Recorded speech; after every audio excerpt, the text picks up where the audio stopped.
So, in this lecture we will start three phase induction motor.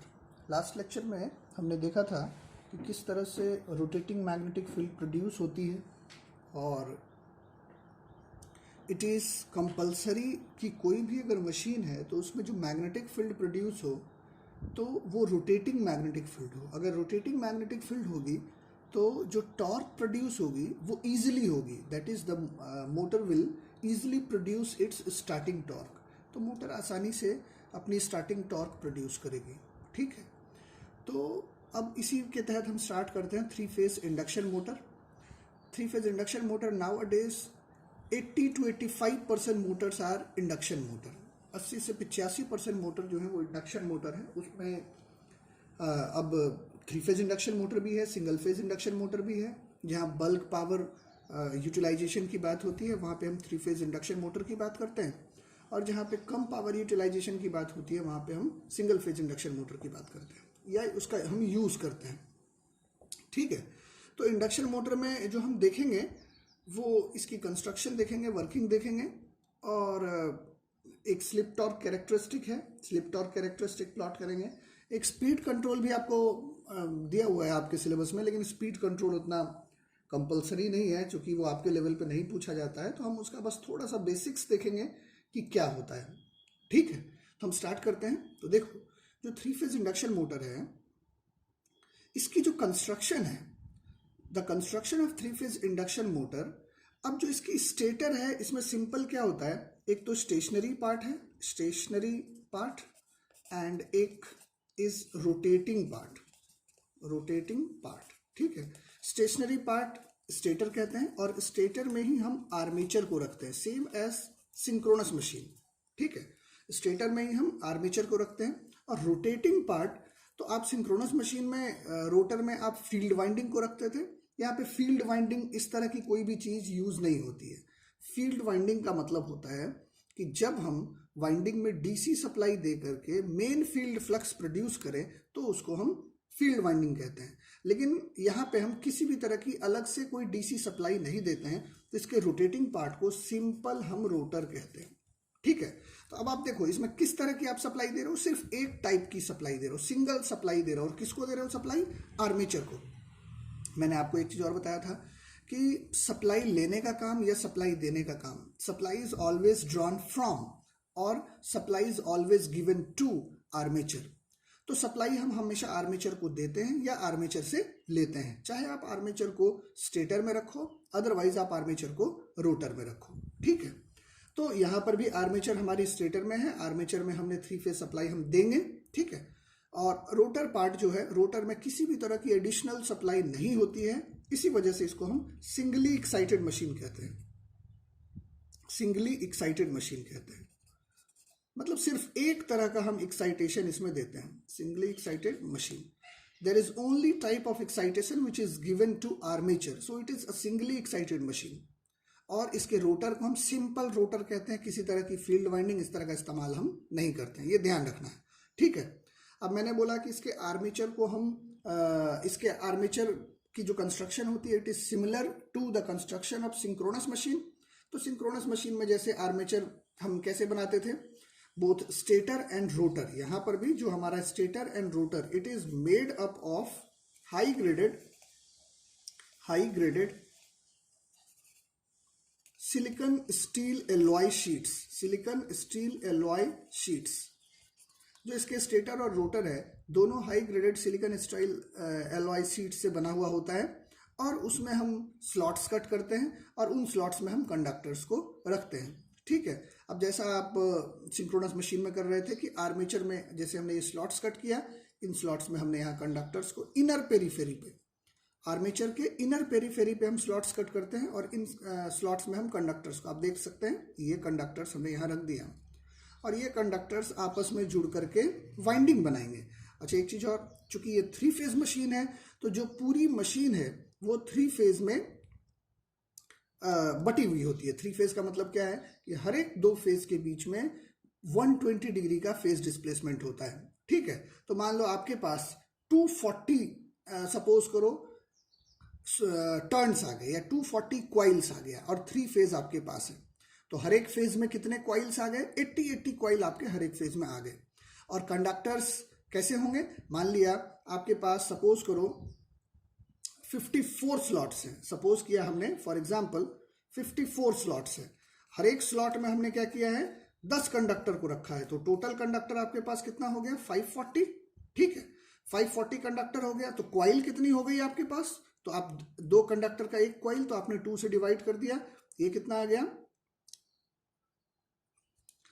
270 जो है ये हमारे यहाँ पे कॉइल्स हो गए। ठीक है, और 270 कॉइल है तो हर फेज में कितना कॉइल होगा? तो हमने 3 से डिवाइड कर दिया, या हर फेज में कितना नंबर ऑफ टर्न्स होगा? तो हमने 3 से डिवाइड कर दिया, तो ये आ गया 90 टर्न्स पर फेज। इस तरह से आपको ध्यान रखना है। ठीक है, तो अभी जो हमने बात किया कि जो बोथ इसके स्टेटर एंड रोटर है वो high graded silicon steel alloy sheet से बनी हुई होती है। ठीक है, अब जो स्टेटर है या आर्मेचर है उसके इनर पेरीफेरी पे हम स्लॉट्स को ग्रूव करते हैं या स्लॉट्स को हम कट करते हैं, उनमें हम कंडक्टर्स को रखते हैं, उन कंडक्टर्स को आपस में जोड़ करके हम वाइंडिंग बनाते हैं जिसको हम आर्मेचर वाइंडिंग कहते हैं। 3 फेज आर्मेचर वाइंडिंग होती है। ठीक है, अब जनरली मैं जनरल बात कर रहा हूं, जनरली जो आर्मेचर है it is delta connected. Generally जो आर्मेचर होती है वो डेल्टा कनेक्टेड होती है, डेल्टा कनेक्टेड होती है। ठीक है, इसका आपको ध्यान रखना है। जनरली, अब ऐसा नहीं है कि स्टार कनेक्शन नहीं हो सकता है, लेकिन जनरल तौर पे ये डेल्टा कनेक्शन होती है। अब इसका रीजन क्या है? तो रीजन ये है कि जो इसमें टॉर्क प्रोड्यूस होती है, आप आगे देखेंगे, वो वोल्टेज के स्क्वायर के प्रोपोर्शनल होती है। अब मान लो आपने सप्लाई वोल्टेज दिया, तो स्टार कनेक्शन में क्या होता है कि phase voltage is equal to line voltage divided by √3। तो फेज वोल्टेज की वैल्यू मान लो 400 वोल्ट आपने दिया, 400 वोल्ट, तो 231 वोल्ट जो है वो फेज में वोल्टेज आएगी। तो अब 231 वोल्ट अगर फेज में वोल्टेज आ रही है तो जो टॉर्क होगी वो 231 के स्क्वायर के प्रोपोर्शनल होगी। और एक बार अगर टॉर्क आ रही है तो वो अगर डेल्टा कनेक्शन है तो 400 वोल्ट के स्क्वायर के प्रोपोर्शनल होगी। तो चूंकि स्टार्टिंग में टॉर्क हमें ज्यादा चाहिए, जैसे आप बाइक स्टार्ट करते हैं तो बाइक में स्टार्टिंग में आपको टॉर्क ज्यादा लगाना पड़ता है, और जब बाइक हमारी रनिंग कंडीशन में आ जाती है तो उसकी टॉर्क कम हो जाती है। तो इस वजह से हम जनरली इसके आर्मेचर को जो इसकी आर्मेचर है वो डेल्टा कनेक्टेड होती है। ठीक है, ये हमने बेसिक बात किया। ये तो स्टेटर की बात हो गई। अब जो इसमें रोटर है, 2 तरह की रोटर इसमें होती है। ठीक है, एक होता है जिसको हम कहते हैं सिंपल केज रोटर, या इसको कहते हैं स्क्वेरल केज रोटर या स्क्वेरल केज रोटर। ठीक है, ये पहला है। एंड सेकेंड वन इज, इसको हम कहते हैं wound rotor, WOUND, wound rotor, या इसको हम कहते हैं slip-ring induction motor, slip-ring rotor. अब देखो, जिस तरह का रोटर आप मशीन में इस्तेमाल कर रहे हैं उसी आधार पे मशीन का नाम हम देते हैं। अगर हमने केज रोटर या स्क्वेरल केज रोटर का इस्तेमाल किया तो जो मोटर की नाम होगी वो क्या हो जाएगी? Squirrel cage induction motor. और अगर हमने वाउंड रोटर का इस्तेमाल किया या स्लिप-रिंग रोटर का इस्तेमाल किया तो जो मशीन होगी वो स्लिप-रिंग इंडक्शन मोटर या वाउंड रोटर इंडक्शन मोटर। ठीक है, वन मोर थिंग कि जो एयर गैप होती है, the air gap between stator and rotor, आप ध्यान रखना, ये बहुत इंपॉर्टेंट पॉइंट है। जो एयर गैप है बिटवीन आर्मेचर या stator and rotor is minimum as possible in case of 3-phase induction motor. Generally, the air gap is in the range of 0.4 mm in case of three-phase induction motor. तो induction motor के case में जो air gap होती है stator और rotor के बीच में, ये हम कम से कम रखते हैं। जनरली कितना रखते हैं? 0.35 mm, 0.4 mm के आसपास हम रखते हैं। इसका कारण क्या है? तो आप इसको नोट कर लें। जो फर्स्ट इसका रीजन है, पहली बात तो ये है कि अभी आपको मैंने स्टार्टिंग में बताया था कि there is no separate supply to the rotor. Rotor में कोई सेपरेट सप्लाई नहीं होती है।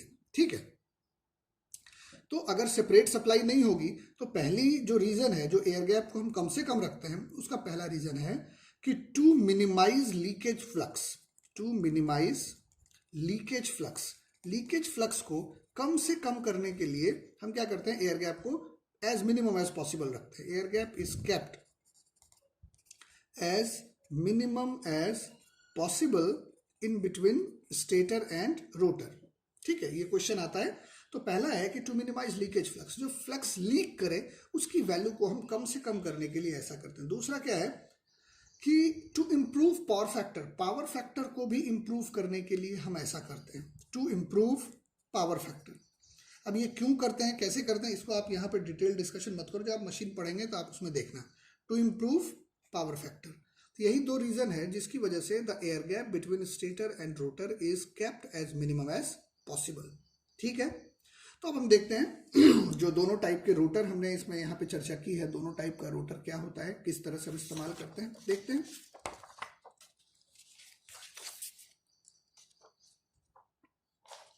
सो first we start squirrel cage rotor. ठीक है, अब ये स्क्विरल केज रोटर किस तरह से होती है, देखो जो हम इस तरह से एक बार मैं बनाता हूं, आप देखें,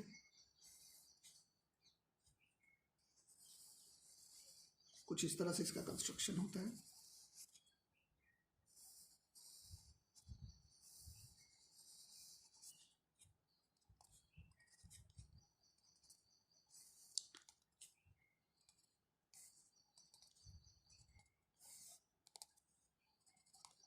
इस तरह से ये स्क्विरल केज रोटर होती है। अब ये क्या ऐसे मैंने क्या बनाया है, देखो आप हम करते क्या है कि जो स्क्विरल केज रोटर होती है उसमें हम जो रोटर में आप स्लॉट्स कट करते हैं, ठीक है, उन स्लॉट्स में हम अनइंसुलेटेड, ध्यान से सुनना, अनइंसुलेटेड कॉपर, एल्युमिनियम या ब्रास के बार्स को रखते हैं। ठीक है, जो आपने स्लॉट्स कट किया उन स्लॉट्स में हम कॉपर, एल्युमिनियम या ब्रास के बार्स को हम रखते हैं। ठीक है, अब ये जो जैसे ये रोटर है तो इसका जैसे आप समझ लें जो पिंजड़ा होता है, केज होता है, केज में क्या होता है आप देखते हैं कि ये एक और दो, ये जो दो आयरन के बार्स होते हैं इसके बीच में स्पेस होता है। उसी तरीके से आप देखिए हमने जो यहाँ पे स्लॉट्स है, इन स्लॉट्स में हमने कंडक्टर्स को रखा। ठीक है, कंडक्टर्स कैसा है, एन अनइंसुलेटेड कॉपर, अनइंसुलेटेड का मतलब जैसे पंखे में आप वाइंडिंग देखो तो उसमें क्या होता है, इंसुलेशन का एक लेयर होता है, लेकिन यहाँ पे अनइंसुलेटेड है, जो आप बार्स जैसे इस तरह का बार होगा, ठीक है, इस तरह का बार हम उसमें रखते हैं। तो अनइंसुलेटेड कॉपर, एल्युमिनियम चाहे brass, depending upon the economy, किस तरह का आप मशीन इस्तेमाल करते हैं, या अनइंसुलेटेड कॉपर, एल्युमिनियम, ब्रास के बार्स का हम उसमें इस्तेमाल करते हैं। ठीक है, अब इनको हम क्या करते हैं, स्लॉट्स में रखते हैं, और जो दोनों साइड है उन दोनों साइड से हम उन बार्स को शॉर्ट सर्किट करके रखते हैं through the ring of same material. अब मैं फिर से इसको रिपीट कर दे रहा हूं, अनइंसुलेटेड कॉपर, एल्युमिनियम और brass bars are placed in the slots which are short circuited on the both ends with the ring of same material। ठीक है, तो आपने क्या किया, जैसे इस तरह से अनइंसुलेटेड कॉपर, एल्युमिनियम या ब्रास के बार्स को ले लिया, मान लो ये एक बार हो गई, ये दूसरी बार हो गई, तीसरी, चौथी, इस तरह से, और दोनों साइड से आपने क्या किया, एक रिंग लगा दिया। जैसे अगर हमने कॉपर लिया है तो इस तरफ कॉपर की रिंग लगा दी, इधर भी कॉपर की रिंग लगा दी, तो ये शॉर्ट सर्किटेड होता है। ठीक है, अच्छा अब आप देख सकते हैं, क्वेश्चन पूछ सकते हैं कि ये मैंने इसको टेढ़ा क्यों बनाया। जो हम स्क्विरल केज रोटर है, स्क्विरल केज रोटर को जो इसमें जो हम स्लॉट्स कट करते हैं, it is not exactly parallel to the shaft. ठीक है, फिर से सुन लो मेरी बात, जो हम स्क्विरल केज रोटर में स्लॉट्स कट करते हैं या स्क्विरल केज रोटर में जो हम कंडक्टर्स को रखते हैं या अनइंसुलेटेड कॉपर, एल्युमिनियम, ब्रास के बार्स को रखते हैं, it is not exactly parallel to the shaft. Generally क्या होता है, अगर ये आपकी शाफ्ट है तो जो आप स्लॉट्स कट करेंगे आर्मेचर में वो इसके बिल्कुल पैरेलल होता है, एक स्लॉट यहाँ है, दूसरा यहाँ है, तीसरा यहाँ है, चौथा यहाँ है, इन स्लॉट्स में आप कंडक्टर्स को इस तरह से रखते हैं। लेकिन अगर ये आपकी स्लॉट है तो यहाँ पे जो मतलब आपकी स्क्विरल केज रोटर में स्लॉट्स होगी वो इससे थोड़ा सा टिल्टेड होगी, ऐसे थोड़ी सी टेढ़ी होगी। ऐसा क्यों होता है, ठीक है, तो क्वेश्चन पूछा जाता है, मैं आपको बताता हूं कि in the rotor of squirrel cage rotor, the rotor of, या आप ऐसे लिख लो,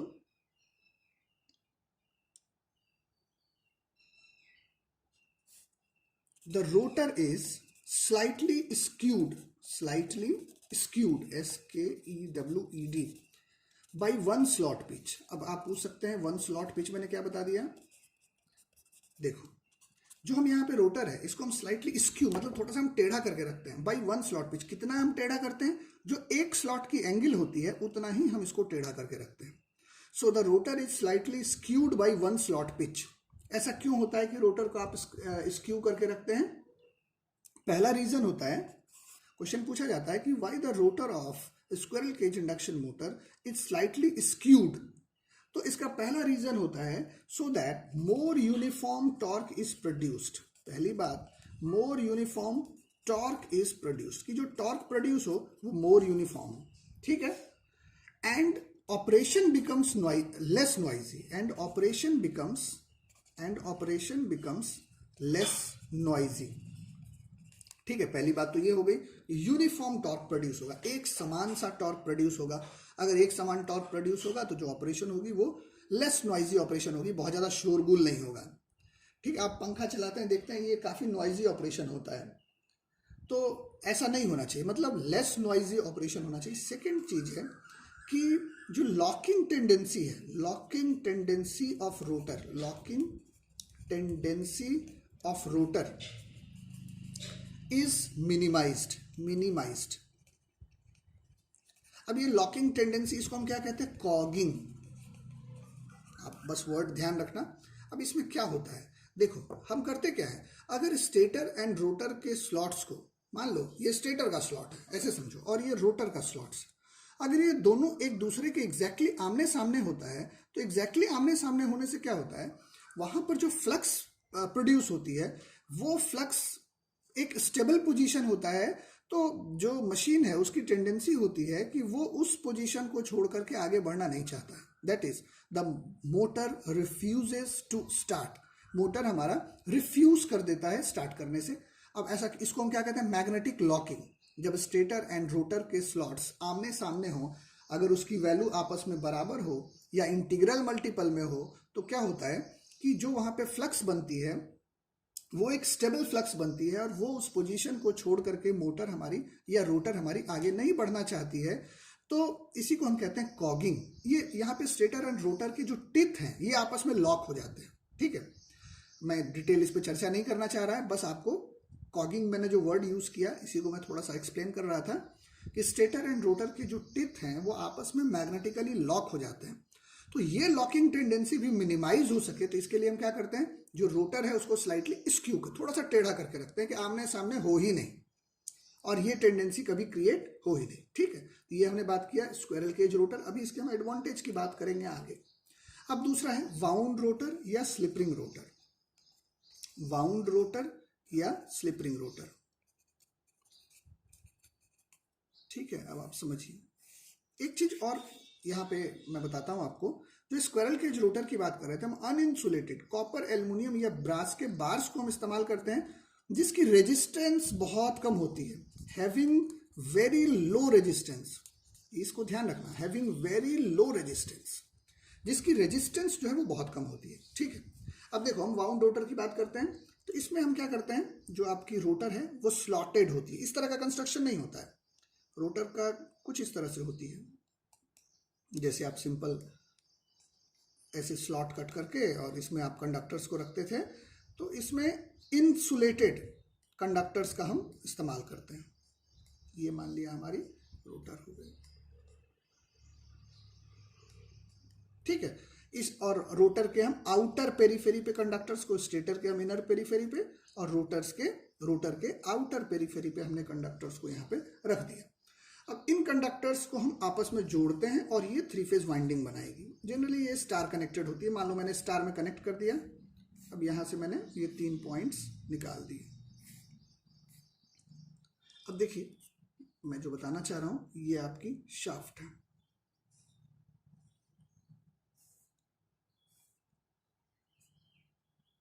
दिस इज शाफ्ट। अब ये जो हमारे यहां पे क्या होता है, एक सेकेंड, ये दिस इज स्लिप रिंग, और यहीं पे एक ब्रश लगी हुई होती है, स्लिप रिंग और ब्रश। स्लिप रिंग चूंकि रिंग होती है, यहां पे मैं बना नहीं पाऊंगा, तो हमने यहां पे इस तरह से स्लिप रिंग और ब्रश इसके ऊपर लगा दिया, ठीक है। तो ये यहाँ से आई और कुछ यहाँ पे कनेक्ट हो गई, यहाँ से कनेक्ट हो, ये फिर यहाँ से कनेक्ट हो गई, और ये फिर अब ये क्या है, this is slip ring, SLIPRING, slip ring. और ये क्या है, ब्रशेस। और फिर यहां से इस तरह से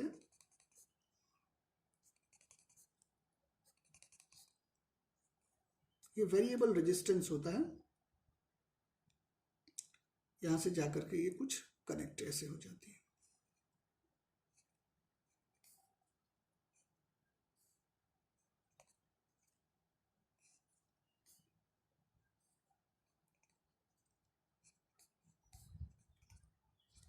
ठीक है, ये बहुत इंपॉर्टेंट है, इसको समझो, मैं एक बार समझाता हूँ।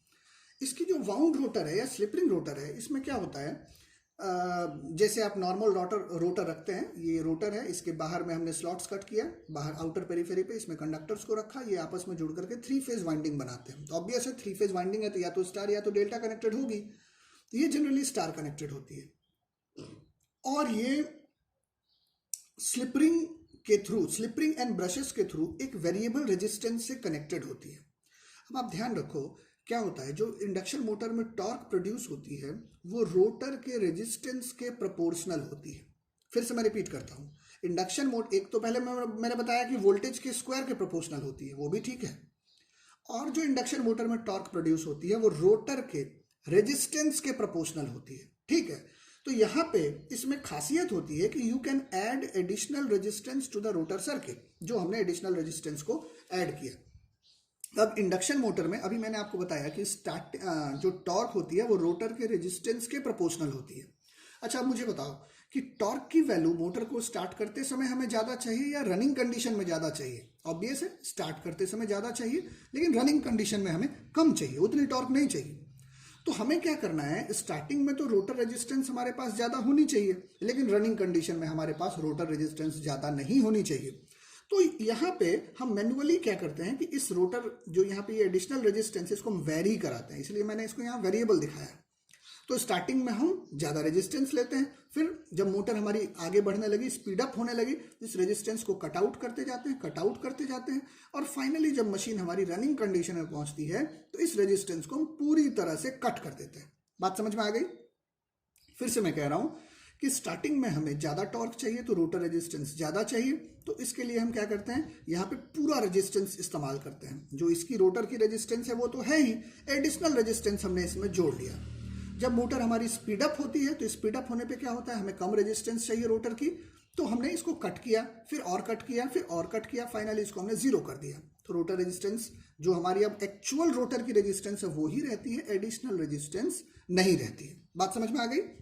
तो इसका मतलब अब मुझे बताओ, अगर मैं टॉर्क की बात करूं तो स्टार्टिंग परफॉर्मेंस किस मशीन की बेहतर होगी? वाउंड रोटर की, कारण इसमें आपके पास सुविधा है कि अरेंजमेंट आप करके और स्टार्टिंग में एडिशनल रेजिस्टेंस को जोड़ सकते हो। लेकिन क्या आप स्क्वायरल केज में जोड़ सकते हो? नहीं, इसमें आपको कहीं से कोई अरेंजमेंट नहीं है जिसके माध्यम से आप इसमें कोई एडिशनल रेजिस्टेंस को जोड़ पाओ, ठीक है। दूसरी चीज हमने यहाँ लिखा है हैविंग वेरी लो रेजिस्टेंस, इसकी रेजिस्टेंस बहुत कम होती है।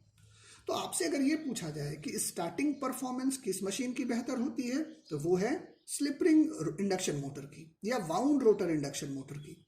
और रनिंग परफॉर्मेंस किस मशीन की बेहतर होती है, तो वो है स्क्वायरल केज इंडक्शन मोटर की, स्क्वायरल केज रोटर की, ठीक है। तो ये तो हमने कुछ बेसिक बात की। अब हम देखते हैं कि एडवांटेज कंपैरिजन हम करते हैं, ठीक है। कंपैरिजन ऑफ रोटर्स, जो हमने यहाँ 2 रोटर पढ़ा है उसका हम कंपैरिजन करते हैं। तो अब देखो, advantages of squirrel cage rotor, advantage of squirrel cage rotor. अब देखो, जो एडवांटेज स्क्वायरल केज की होगी वो डिसएडवांटेज स्लिप रिंग की होगी, और जो स्लिप रिंग की एडवांटेज होगी वो स्क्वायरल केज की डिसएडवांटेज होगी। तो पहला एडवांटेज इसका हम क्या देखते हैं, देखो, फर्स्ट इज ये जो इसका कंस्ट्रक्शन होता है रॉबस्ट होता है, रॉबस्ट इन कंस्ट्रक्शन। रॉबस्ट का मतलब क्या, रफ एंड टफ होता है, आप कहीं भी कैसे भी इस्तेमाल करो इसमें कोई फर्क नहीं पड़ता है। सो रॉबस्ट इन कंस्ट्रक्शन, ठीक है। और क्या है, चीपर भी होता है, और दूसरी चीज क्या, सस्ती भी होती है, ठीक है। एक तो रॉबस्ट हो गया, सेकेंड इज चीपर। अब हम थर्ड बात करें। अब आप देखो, हम एक बार देखते हैं यहाँ पे, क्या इसमें हम किसी तरह के ब्रश का इस्तेमाल कर रहे हैं क्या? नहीं कर रहे हैं। लेकिन इसमें आप कर रहे हो, बिल्कुल कर रहे हैं हम। तो अगर आपने ब्रश का इस्तेमाल किया तो क्या होगा? ब्रश पे स्पार्किंग हो सकती है, ब्रश घिस सकता है हमारा, टाइम टू टाइम उसमें डीके हो सकता है। और अगर हमारा ब्रश घिस गया, मान लो ये ब्रश का सरफेस है, अगर ये सरफेस घिस गया तो ये यहाँ पे खाली जगह हो जाएगा, और जब ये जगह खाली हो गया तो क्या होगा? स्पार्किंग होगी। तो मतलब इसमें हमें टाइम टू टाइम मेंटेनेंस की जरूरत होगी, ठीक है। लेकिन क्या इसमें किसी तरह की मेंटेनेंस की जरूरत है? ब्रश ही नहीं है, तो हमें किसी तरह की मेंटेनेंस की जरूरत नहीं है। तो दूसरा जो पॉइंट हो जाएगा कि absence of brush due to, या एब्सेंस ऑफ ब्रश, ऐसे लिखो, absence of brush reduce the chance of sparking,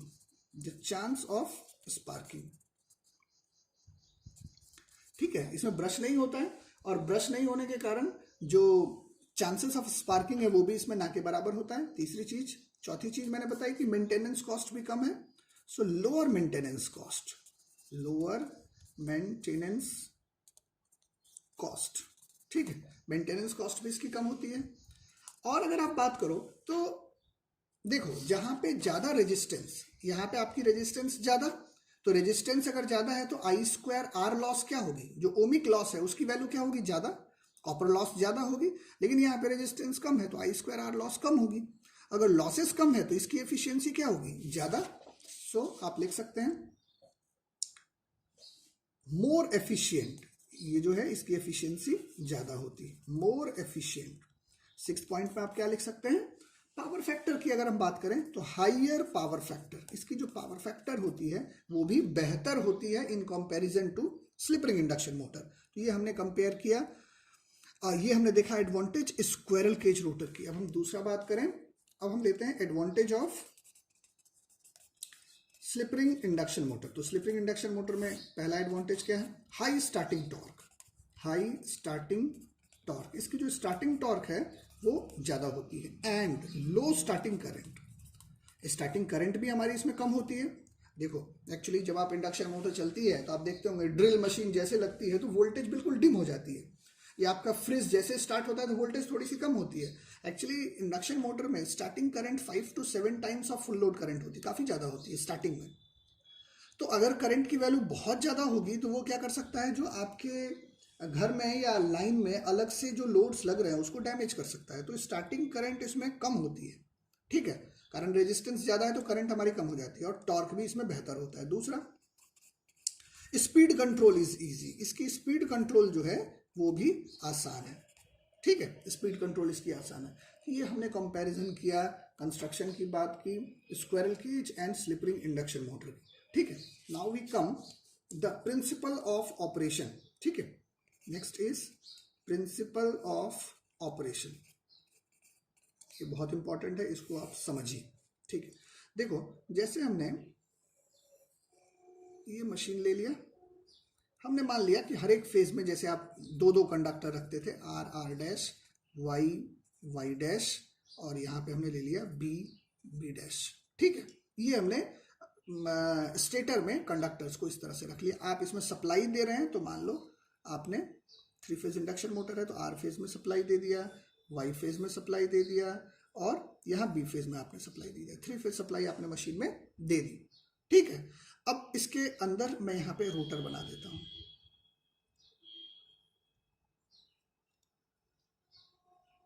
ये हमने यहाँ रोटर बना लिया, ठीक है। रोटर में इस तरह से। अच्छा, अब आपको एक चीज मैं बता दूं, जो रोटर है इसमें सबसे ज्यादा रोटर, 2 रोटर आपने पढ़ा है, स्क्विरल केज और स्लिप रिंग। तो जो खासियत स्क्विरल केज की है, ये इसको जनरल पर्पस यूज के लिए बहुत बेहतरीन बनाता है। तो इंडक्शन मोटर में जो 90% मोटर है, 90% मोटर 3 फेज इंडक्शन मोटर, वो स्क्विरल केज मोटर होती है। जो स्लिप रिंग इंडक्शन मोटर है इसके स्पेसिफिक यूज होते हैं, जहां पे हमें जैसे हाई स्टार्टिंग टॉर्क, मान लो कोई ट्रक खड्डे में गिर गया, उस ट्रक को हमें उस खड्डे से निकाल करके बाहर लाना है, तो वहां पे स्टार्टिंग टॉर्क बहुत ज्यादा चाहिए। तो उस तरह के लोड को ड्राइव करने के लिए हमें स्लिप रिंग इंडक्शन मोटर का इस्तेमाल करते हैं। रफ एंड टफ जो मोटर है वो हमारी केज रोटर होती है या स्क्विरल केज। अब इस पर हम देखते हैं, ठीक है।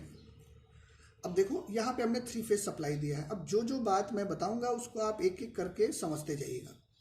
जैसे ही आप 3 फेज सप्लाई देते हैं तो 3 फेज सप्लाई आपने अभी पीछे पढ़ा था कि 3 फेज सप्लाई देने पे किस तरह की मैग्नेटिक फील्ड प्रोड्यूस होती है, रोटेटिंग मैग्नेटिक फील्ड प्रोड्यूस होती है।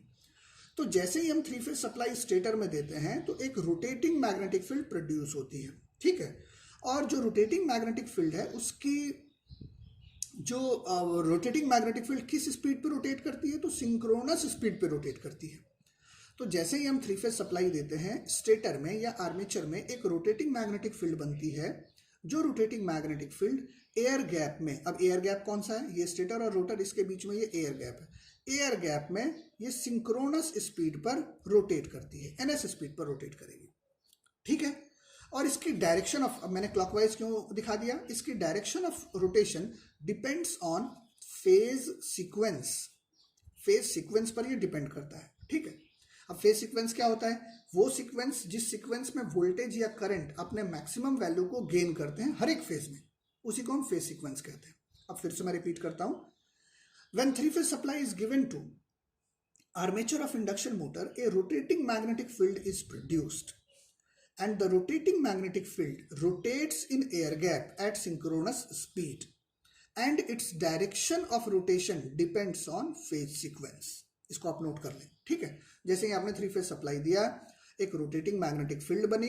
Rotating magnetic field air gap में सिंक्रोनस स्पीड पे रोटेट करेगी और उसकी direction of rotation phase sequence पर डिपेंड करेगी, ठीक है। अब देखिए ये जो एयर गैप है इसमें एक मैग्नेटिक फील्ड बन गई और ये मैग्नेटिक फील्ड सिंक्रोनस स्पीड पे क्लॉकवाइज डायरेक्शन में रोटेट कर रही है। तो क्या होगा, अब यहाँ रोटर में कंडक्टर्स है और रोटर आपकी अभी स्टेशनरी पड़ी हुई है, तो there will be flux cutting in rotor conductors. तो रोटर में क्या होगा, फ्लक्स कटिंग होगी।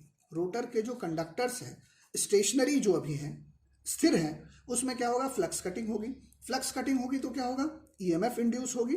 जो रोटर है उसमें ईएमएफ इंड्यूस होगी, ठीक है। अब ईएमएफ इंड्यूस है, चूंकि अभी आपने पीछे पढ़ा था कि रोटर क्या होता है, हमेशा शॉर्ट सर्किटेड होती है। तो रोटर शॉर्ट सर्किटेड होती है, सो रोटर में एक करंट का फ्लो होना शुरू होगा। तो ईएमएफ इंड्यूस हुई, चूंकि रोटर शॉर्ट सर्किटेड होती है तो रोटर की अपनी एक करंट हो जाएगी। फिर से मैं इस चीज को रिपीट कर दे रहा हूं, आपने 3 फेज सप्लाई दिया, एक रोटेटिंग मैग्नेटिक फील्ड बनी। Rotating magnetic field air gap में सिंक्रोनस स्पीड पर रोटेट करेगी और इसकी direction of rotation phase sequence पर डिपेंड करेगी, ठीक है। अब जो स्टेशनरी रोटर कंडक्टर्स हैं, there will be flux cutting in stationary rotor conductors and so the EMF will be induced in rotor. तो ईएमएफ रोटर में इंड्यूस हो गई। Since rotor is short circuited, चूंकि रोटर शॉर्ट सर्किटेड होती है, so a current starts to flow in the rotor circuit. तो rotor के अंदर एक करंट का फ्लो होना शुरू हो जाएगा। अब यहां पे जो पॉइंट है वो आप समझिए, स्टेटर में पहले से करंट फ्लो कर रही थी तो स्टेटर की अपनी एमएमएफ थी F1। स्टेटर को हम 1 से दिखाएंगे और रोटर को हम 2 से दिखाएंगे। स्टेटर में पहले से आपने सप्लाई दिया था, स्टेटर की अपनी करंट थी, और रोटर में जब करंट प्रोड्यूस हो गई तो रोटर की भी अपनी एमएमएफ हो गई F2। Due to the interaction of these two MMF an electromagnetic torque is produced. अच्छा, अब यहाँ पे आप क्वेश्चन मत करना कि किस तरह से दो मैग्नेटिक फील्ड के इंटरेक्शन के कारण टॉर्क प्रोड्यूस होता है, ये हम मशीन में देखेंगे कि टॉर्क प्रोडक्शन के लिए क्या क्या चीजें चाहिए हमें। अब आप यहाँ पे बस ये चीज याद रखना कि दो मैग्नेटिक फील्ड प्रोड्यूस हो गई, एक तो रोटर की मैग्नेटिक फील्ड, स्टेटर की मैग्नेटिक फील्ड। अब एक रोटर में जब करंट फ्लो होना शुरू हुआ तो रोटर की भी मैग्नेटिक फील्ड हो गई। चाहे आप मैग्नेटिक फील्ड कह लो, चाहे आप एमएमएफ कह लो, चाहे आप फ्लक्स कह लो, एक ही बात है। तो due to interaction of these two MMF, stator and rotor MMF, an electromagnetic torque is produced. एक इलेक्ट्रोमैग्नेटिक टॉर्क इसमें प्रोड्यूस होगी, ठीक है।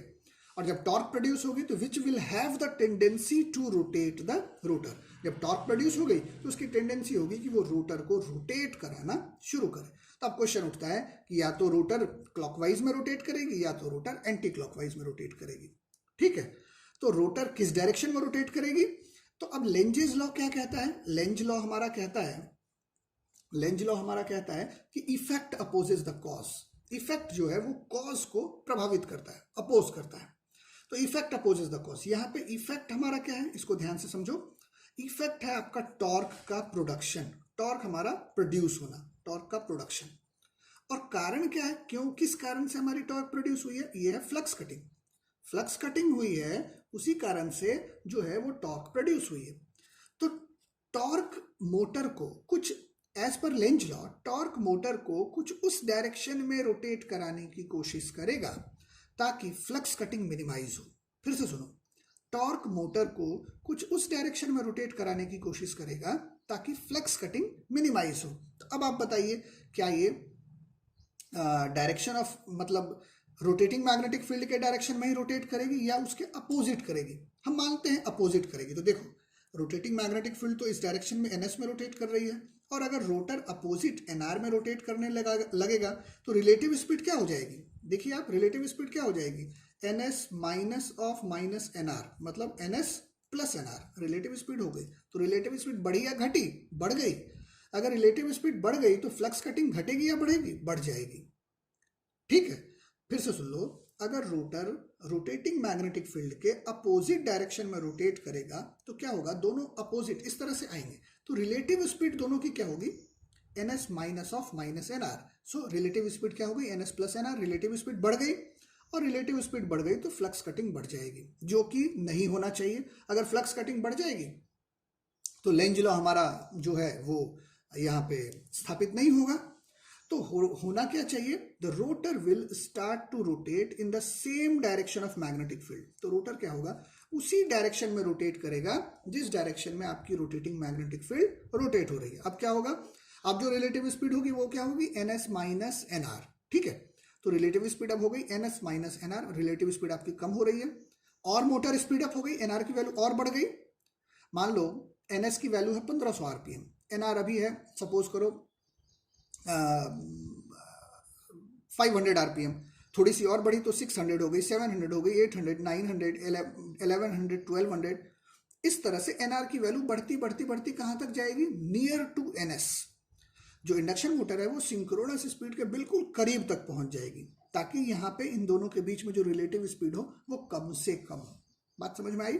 अब मैं फिर से पूरे प्रिंसिपल को आपको ब्रीफ करता हूँ, फिर से सुनिए आप। अब आप इसको नोट कर सकते हैं।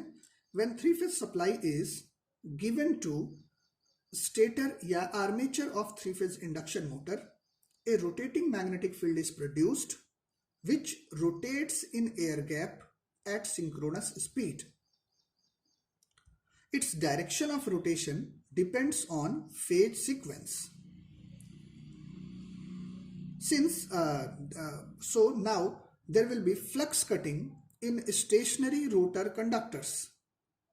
There will be flux cutting in stationary rotor conductors. So EMF is induced.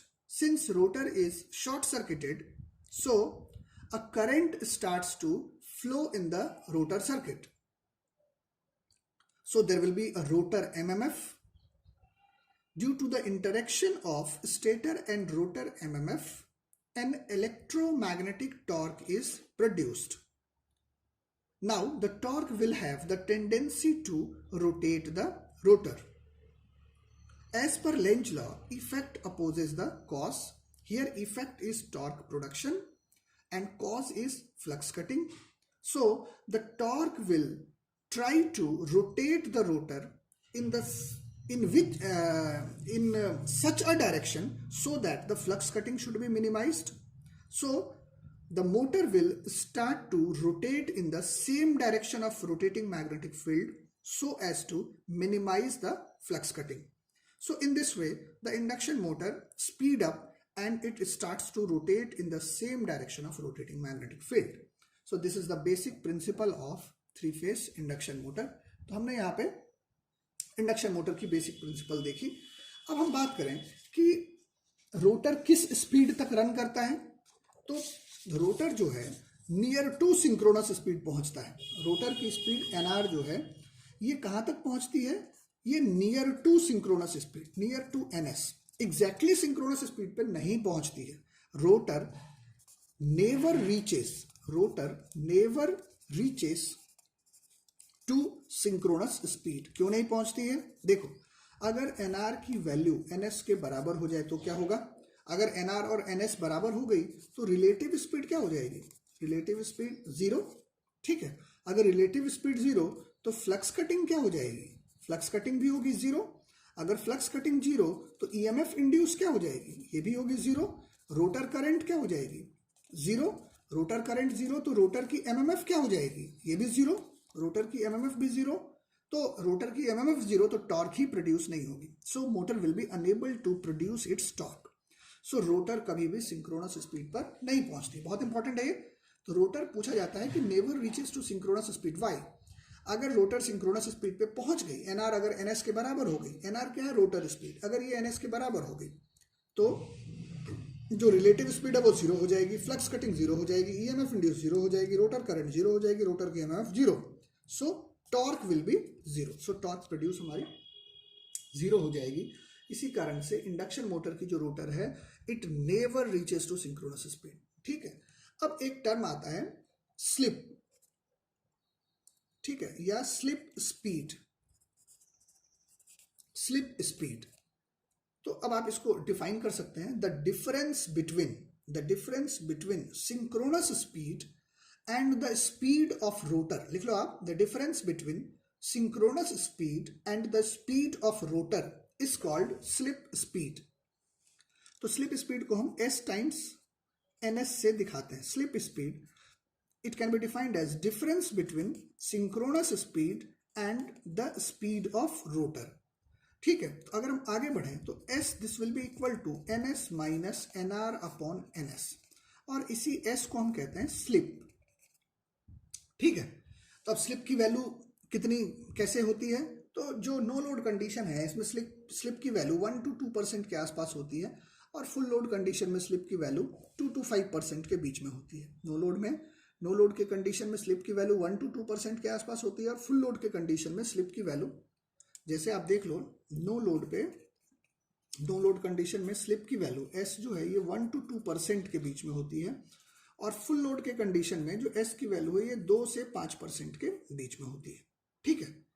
तो इस तरह से हमने यहाँ पे देखा।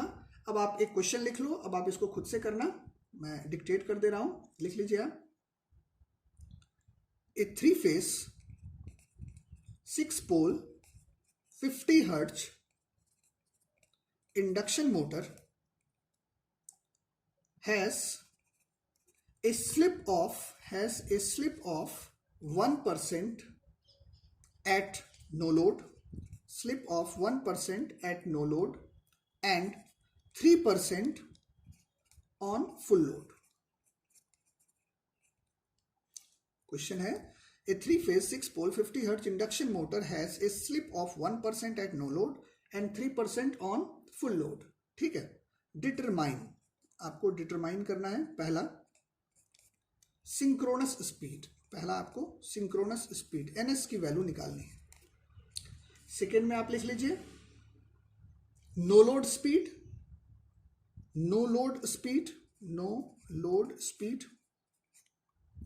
थर्ड में आप लिख लो फुल लोड स्पीड। फोर्थ में आप लिख लीजिए फ्रीक्वेंसी ऑफ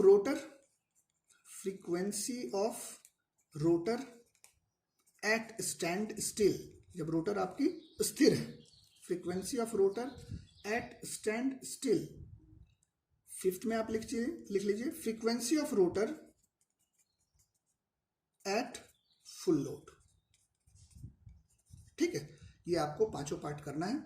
अब एक चीज मैं आपको थोड़ा सा और बताता हूं, देखिए जो रोटर की फ्रीक्वेंसी होती है, देखो स्टेटर के पैरामीटर्स को हम 1 से दिखाते हैं और रोटर के पैरामीटर को हम 2 से दिखाते हैं। तो ध्यान देना, जो रोटर की फ्रीक्वेंसी होती है f2 it is equal to s times f1। जो रोटर की फ्रीक्वेंसी होती है स्लिप टाइम्स स्टेटर की फ्रीक्वेंसी के बराबर होती है, और स्टेटर की फ्रीक्वेंसी क्या होती है, जो सप्लाई की फ्रीक्वेंसी होती है। आप ध्यान रखना, अब ये कैसे होता है इस पे हम डिटेल चर्चा नहीं करेंगे, ये सब फॉर्मूला आपको बीच में छोटा मोटा सवाल पूछा जा सकता है। सो आपको ध्यान रखना है कि जो रोटर की फ्रीक्वेंसी है वो स्टेटर की फ्रीक्वेंसी के बराबर नहीं होती है। तो रोटर की frequency s times slip times stator की फ्रीक्वेंसी के बराबर होगा, और स्टेटर की फ्रीक्वेंसी क्या होती है, जो सप्लाई की फ्रीक्वेंसी होती है। So f2 this will be equal to s times f1, ठीक है। तो frequency F2, this will be S times F1। तो अब आप इसको देखो और इसको सॉल्व करो। सो नेक्स्ट लेक्चर में हम देखेंगे, एक टॉपिक इसमें बच रहा है, single phase induction motor. So we will discuss in next topic. Thank you.